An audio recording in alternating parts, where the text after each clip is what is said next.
स्वामी ओम. तुमचं नाव एल या अक्षराने सुरू होतं का? मग हा व्हिडिओ तुमच्यासाठी आहे.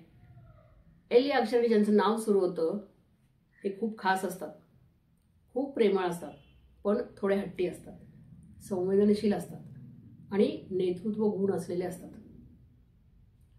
आज आपण या व्हिडिओमध्ये ज्यांचं नाव एल या अक्षराने सुरू होतं त्यांचं व्यक्तिमत्व, त्यांचं करिअर, त्यांचे नातेसंबंध, त्यांचं आरोग्य, त्यांचे शुभ रंग कोणते आहेत, त्यांच्यासाठी शुभ अंक कोणते आहेत, शुभ दिशा कोणती आहे आणि त्यांच्यासाठी काही खास उपाय आहेत का, या सगळ्याविषयी सविस्तर माहिती घेणार आहोत. नमस्कार, मी वास्तू एक्सपर्ट भाग्यश्री ओरसे तुम्हा सर्वांचं तुमच्या आवडत्या ॲस्ट्रो वास्तू भाग्यराज या यूट्यूब चॅनलमध्ये स्वागत करते. चॅनलला ज्यांनी सबस्क्राईब केलेलं आहे त्या सगळ्यांचे मनापासून धन्यवाद. चला तर मग जाणून घेऊयात आपण एल या अक्षराविषयी. तर ज्यांचं नाव एल या अक्षराने सुरू होतं त्यांच्या व्यक्तिमत्वाबद्दल सांगायचं झालं तर हे अत्यंत आकर्षक आणि प्रेमळ असतात, समाजप्रिय असतात आणि लोकांमध्ये उठून दिसणारे असतात. कोणत्याही कार्यक्रमात गेले तर हे इतरांपेक्षा वेगळे असे लगेच उठून दिसतात. कलात्मक असतात, यांना सौंदर्याची खूप जाण असते. स्वतःचं मत हे ठामपणे मांडणारे असतात. पर्सनॅलिटी खूप चार्मिंग असते. यांच्या बोलण्यात, हसण्यात, वागण्यात एक वेगळंच मॅग्नेटिझम असतं. ते आपल्या प्रिय व्यक्तींसाठी काहीही करायची यांची तयारी असते. यांना सौंदर्याची खूप जाण असते, म्हणजे कपड्यांची निवड किंवा घराची सजावट किंवा छान छान फोटो काढणे, या सगळ्यामध्ये हे खूप छान रस घेतात. उत्तम वक्ते असतात, इतरांसाठी नेहमी प्रेरणा देणारे असे असतात. नेतृत्व गुण खूप छान असतो यांच्यामध्ये. उत्तम वक्ते तर असतातच, पण स्पष्ट बोलणारे, गोड बोलणारे आणि हजरजबाबी असतात. कधीही मागे राहणार नाही. मग ते म्हणजे कामाच्या ठिकाणी असो किंवा मग त्यांचं सोशल गॅदरिंग्स असतील, सामाजिक कार्यक्रम असेल किंवा घरामध्ये असेल किंवा अगदी नात्यामध्येही कायम पुढाकार घेणार. ग्रुपमध्ये नेहमी सेंटर ऑफ अट्रॅक्शन असतात. मनात खूप काही चालू असतं यांच्या, पण चेहऱ्यावर कधीही दिसत नाही ते.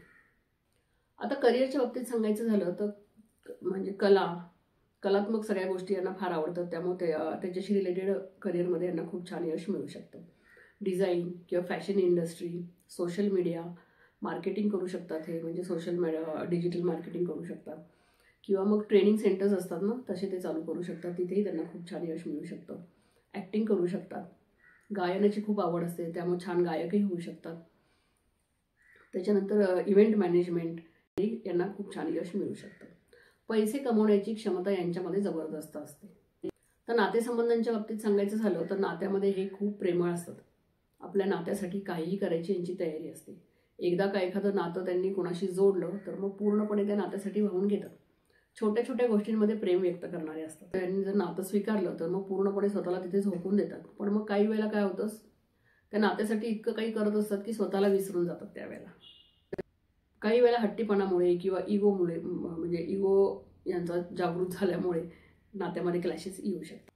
यांना जर कोणी हर्ट केलं नात्यामध्ये किंवा कोणी जर यांच्या जवळच्या लोकांनी यांना हर्ट केलं तर हे काय करतात, बोलून दाखवत नाहीत किंवा त्याची वाच्यता करत नाहीत. त्याचा मनातच त्रास करून घेत राहतात. आणि सगळ्यात महत्त्वाचं म्हणजे कोणत्याही नात्यामध्ये विश्वास ठेवायचा, कम्युनिकेशन ठेवायचं.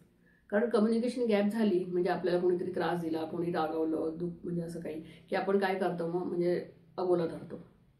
आणि मग जेव्हा कम्युनिकेशन गॅप होते त्यावेळेला मग काय होतं, ते नात्यामध्ये अजून दुरावा येण्याची शक्यता असते. तर असं कधीही करायचं नाही.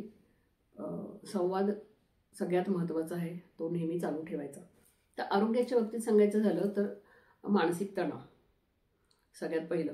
त्याच्यानंतर पचनसंस्थेशी रिलेटेड पण काही यांना त्रास होऊ शकतात किंवा मग लिव्हरशी संबंधितही काही त्रास होण्याची शक्यता असते. झोपेची कमतरता, त्यामुळे अर्थातच मानसिक तणाव लवकर येतो. सोशल लाईफमध्ये खूप ॲक्टिव्ह असेल ज्या वेळेला, त्यावेळेला मग यांचं जेवणाची वेळ किंवा झोपायच्या वेळ न पाळल्या गेल्यामुळे मग त्याचाच होतो यांना त्रास होऊ शकतो. खूप संवेदनशील असल्यामुळे नकारात्मक अनुभव आल्यावर हे काय करतात, मनाला स्वतःच्या खूप त्रास करून घेतात. त्याच्याबद्दल बोलत नाहीत पण मग आतून मात्र खूप त्रास करून घेतात आणि मग त्याचा मानसिक तणाव, अर्थातच असं सगळं जेव्हा आपण करतो त्यावेळेला काय होतं, सगळ्यात पहिलं आपलं मानसिक स्वास्थ्य बिघडतं.